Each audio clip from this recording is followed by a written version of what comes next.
欢迎来到 Nine Dragon 频道，请订阅频道，所以大家不要错过当天最热门的新闻。今天我们想向您发送以下时事通讯：王一博10万买眼镜，删18场戏，这个被骂文盲的人在赌什么？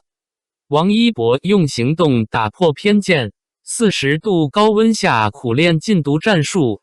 自费10万买古董眼镜，只为角色真实。郑州暴雨中贵的救灾，他拒绝炒作，坚持做对的事，从非遗传承到国际文化传播，证明真心终会被看见。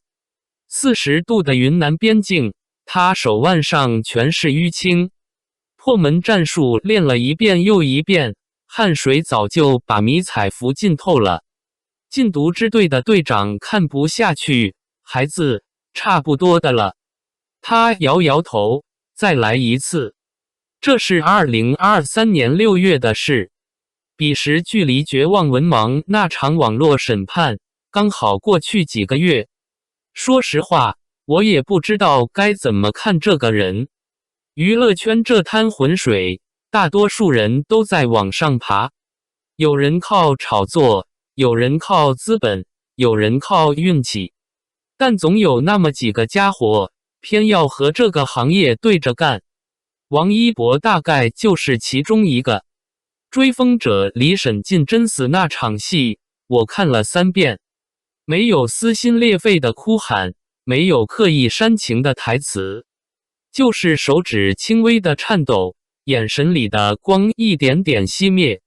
导演姚晓峰后来说，那个颤抖是他自己设计的。我要真实的生理反应，别给我演。可谁会想到，这个被网友骂得狗血淋头的文盲，竟然懂得什么叫层次感。行业溃败到什么程度？流量至上，演技无用，炒作为王。在这样的环境里，坚持做对的事几乎成了一种奢侈。2021年7月，郑州暴雨，别人在家刷手机，他跪在泥地里修排水管，膝盖磨破了，血和泥混在一起。有个大爷拍了视频发抖音，这孩子好着呢。28亿阅读量，评论区却是另一番景象。作秀炒作又想洗白，似乎做什么都是错的。876个受灾群众被他们的团队转运出来。凌晨2点，他还在分装药品，拒绝进帐篷休息，说再等等，还有人需要帮助。韩红团队的工作人员说，这孩子有点傻。傻吗？也许吧。在这个什么都可以买，什么都可以炒作的时代，真心好像真的成了稀缺品。湖南郴州的山区有7所儿童服务站，每个都配了编程教具，不是便宜货。孩子们第一次见机器人，眼睛瞪得老大。基金会财报写得很清楚，他个人捐赠占比67%。3128个留守儿童，每个名字他都记着。中国青少年发展基金会给了个证书，10年持续投入未间断。10年，对一个20多岁的人来说，这意味着从青春期就开始了。娱乐圈的钱好赚，但他偏要这么花。2022年冬奥会那首《东梦飞扬》，他改了72小时的歌词，嗓子哑了，去医院打针。国际奥委会的人后来说，那个 TikTok 挑战赛吸引了650万国际青年，650万个外国年轻人因为一首中文歌关注冬奥，这在以前想都不敢想。但代价呢？师生住院，被质疑不专业。无名剧组，程耳导演见过另一个王一博，为了角色完整性，主动要求删掉18场个人高光戏。自己掏10万块买1940年代的古董眼镜，就为了那点时代感。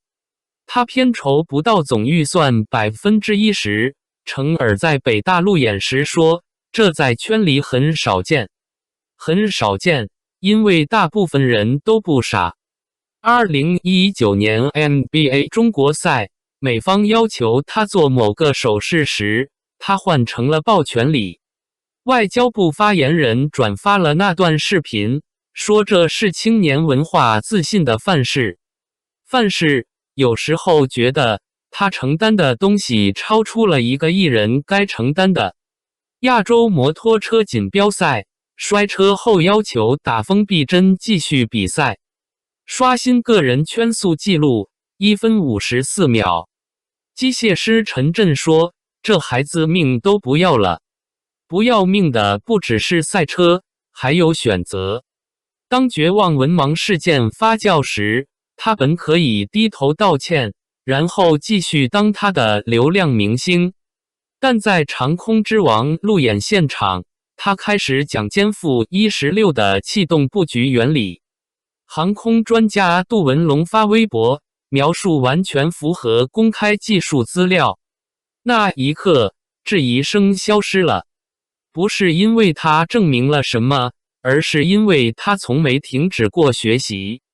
敦煌研究院把他设计的动态供养人纳入数字化保护方案，非遗淘宝搜索量因为他的潮玩暴涨400%。街舞圈的人开始重新看他，这就是街舞的舞台上，他自费请来法国机械舞大师，要把苗族银饰和 popping 结合，听起来很疯狂。海洋大秧歌真的登上了国际街舞赛场 ，YouTube 上230万次观看，创下中国文化类内容传播纪录。文化学者张帆在《新周刊》写，他让传统找到了和年轻人对话的语言。对话这个词很重要。但代价是什么？在一个娱乐至死的时代，认真做事的人总显得格格不入。我有时候想，他是在赌什么？赌观众会理解？赌时间会证明？